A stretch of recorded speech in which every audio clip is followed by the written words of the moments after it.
Hi guys, welcome to my vlog. My vlog will be about the discovery of gold in South Africa and the history of gold.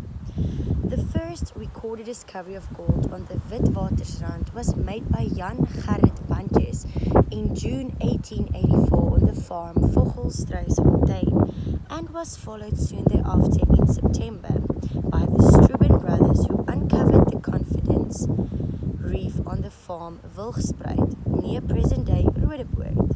However, these were minor reefs, and today it is general consensus that credit for the discovery of the main gold reef must be attributed to George Harrison, whose findings on the farm Langlaagte were made in July 1886, either through accident or systematic prospecting. Before long, open cast workings were being opened up along the full length of the main reef in the present district of Johannesburg. By August 1886, the mining camp, as yet unnamed, could already boast of some 3,000 inhabitants, most of them white. And on 8 September of the year, 9 farms located in what is now regarded as the Central Rand were proclaimed public diggings.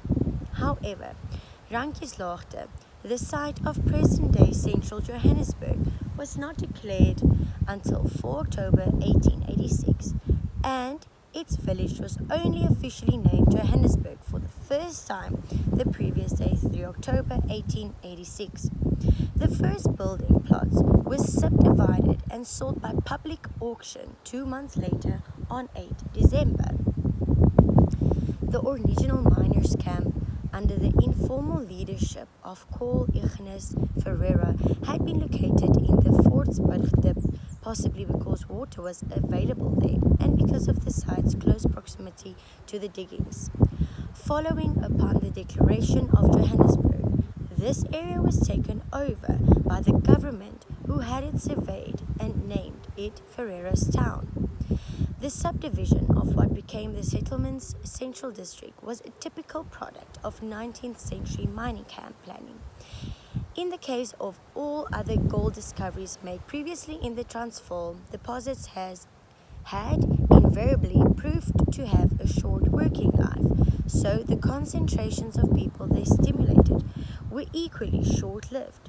However, these diggings had also been largely alluvial in nature, and despite in the fact that ore deposits on the new reef seemed to be both concentrated and of a long expectancy, the government took the view that Johannesburg would be no different from any other gold mining villages which had preceded it. As a result, the initial survey and layout of the settlement was made with impermanence in mind, even after it was realized that the gold reef ran both deep and wide.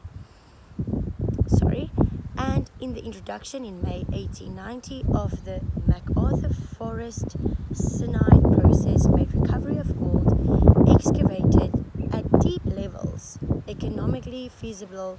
The general consensus of this time was that Johannesburg lifespan would not exceed 25 years. The growth of the early gold mining industry. On September 14, 1886, the first large mining company on the reef, the Witwatersrand Gold Mining Company, was formed with a total capital of 3 million euros. The first crushing battery, consisting of 5 stamps, had been erected on the reefs in 1885 to service the Struben's excavations on the lower West Rand Reef. But this was a small operation, and the first crushing machinery, ordered specifically for the new reef diggings, began to arrive from the coast in 1887. The first of these to be erected was a 3-stamp Sandycroft of the Jubilee mine, which came into operation on 22 April of that year. The population growth. Prior to the discovery of the main reef in 1886, the Transvaal Republic is estimated to have been the home of 40,000 white and predominantly Dutch-speaking immigrants and 300,000 indigenous residents. Of these, about 600 white residents farmed the the Witwatersrand region, which was considered to be a fairly well-populated area by the standard of that time. Within a year of the discovery of gold in Johannesburg, the whole reef was estimated to have 7,000 people, with 3,000 residing in Johannesburg South. The rise of population numbers thereafter can only be described as phenomenal, following an exponential growth pattern for virtually all sectors of the population. Following the South African War, population patterns resumed their previous trends of rapid growth, assisted in parts by the influx in 1904 of some 64,000 Chinese indentured laborers. Following their repatriation in 1910, they were replaced on the mines by the introduction of migrant black labor, much of it recruited from neighbor territories. Initially, these men came from Mozambique, but later on they were also drawn from British colonies further afield. I hope that this blog helped you guys to know a bit more about the history of the gold mining in South Africa. I would like to end off with interesting facts of the last 10 years in our gold mining industry, which is very interesting.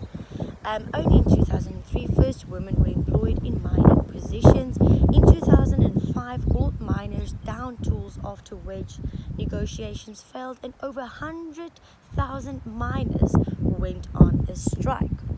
In 2016, fatalities in the industry fell to lowest level in history in the South African mining. In 2018, industry-wide recommitment to safety happened. Thank you so much for your time.